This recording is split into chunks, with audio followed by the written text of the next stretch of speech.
Currently, the Prime Minister Dr. Manmohan Singh is on his last overseas visit before the next election. He is in Myanmar for a meeting of a grouping for South Asia called the BIMSTEC. He will be meeting the Sri Lankan President Mahinda Rajapaksa in Naypyidaw, which is the Myanmarese capital, tomorrow.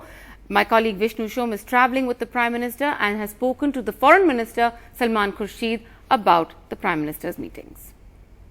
Well, a crucial visit of the Prime Minister here to Myanmar. Tomorrow, the Prime Minister is scheduled to meet the Sri Lankan President. Well, joining me to discuss some of the key points of that very crucial bilateral meeting, the Foreign Minister. So, thanks very much for speaking to us. There has been a concern which has been voiced in Tamil Nadu by the DMK and the ADMK that perhaps the Prime Minister should not be meeting the Sri Lankan President. Your views on that? Well, it's fine. They have a right to be to express their concern, and we have a duty to perform. We will perform our duty. I'm not sure that the concern that they are expressing is of much help to the very people who they want to help.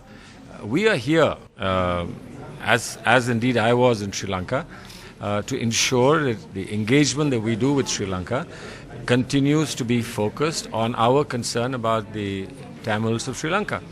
I mean, how do I communicate my concern unless I talk to them? And is there a problem, sir? Foreign policy, our strategic vision, the importance of reaching out to Sri Lanka on the one hand, and domestic compulsions just a few weeks ahead of elections. It's okay, but right now we are not here fighting an election. We are here doing a duty, which is to be an important member of the BIMSTEC. And if you're an important member of the BIMSTEC, you can't turn around and say, I'm not going to talk to this guy and I'm not going to talk. See, even when you are at war with a country, when there is a multilateral gathering at the UN, for instance, you don't talk to each other. In Syria, there is really a lethal war going on between the government and the opposition. But when I went to Montreux for Geneva II, they were both sitting face to face and they were talking to each other. You may not agree, but you still talk to each other. That's how civilized people behave. And I imagine the concern that we have and the concern that the colleagues of ours in Tamil Nadu have is about civilized behavior. No matter how strong our opinions are and how determined we are to ensure that those opinions are upheld, but we need to talk, and that's what we've done up till now. Here, this is a BIMSTEC gathering. There are lots of bilateral meetings going on. What will be the content of the meeting, I can't predict right now. After the PM has met with him and there is a conversation and you are briefed, and you will be able to ask more questions. I know even Sri Lanka hasn't seen any draft of this United Nations Human Rights Council resolution against Sri Lanka. But given the fact that in the past the Prime Minister hasn't attended a CHOGM meet, in 2012 India had voted against the Sri Lankan government at the UN HCR, where is India likely to go with this?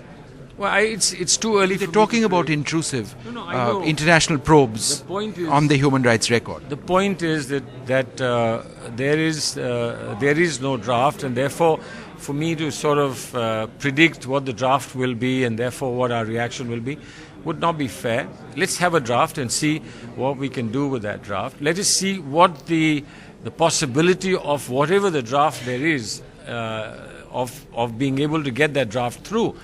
Now, last year, I'm sure that Sri Lanka was not very pleased about our position because they seem to feel that we owe them a lot more in terms of support. Forget about asking them questions. But be that as it may, we explained to them that they need to help us, help them, which is that what we need delivery on, 13th Amendment, accountability, LLRC, devolution. These are important things that India has consistently maintained, and we would like them to be maintained. And let us see if Sri Lanka can respond, give us some satisfaction, and put us in a greater comfort zone before we actually look at the draft. One final question. Is India, on principle, opposed to an international probe of the human rights record of Sri Lanka? No, I see the point about principle, country-specific position is simply this, that India, in its foreign policy from 1947 to this day, has never accepted country-specific resolutions. We've held a position for ourselves, and we've said so consistently for others as well.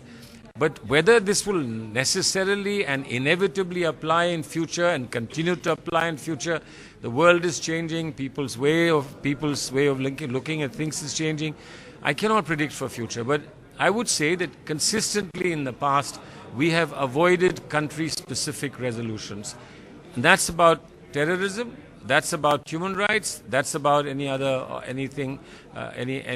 thing. But within the flexibility that you have in multilateral negotiations or bilateral negotiations, sometimes you're able to get your point across without necessarily having to bring in some standard phrases and provisions such as what you are talking about. The Prime Minister looking forward to meeting Mr. Rajpaksha tomorrow? Well, he's agreed to meet. I don't know the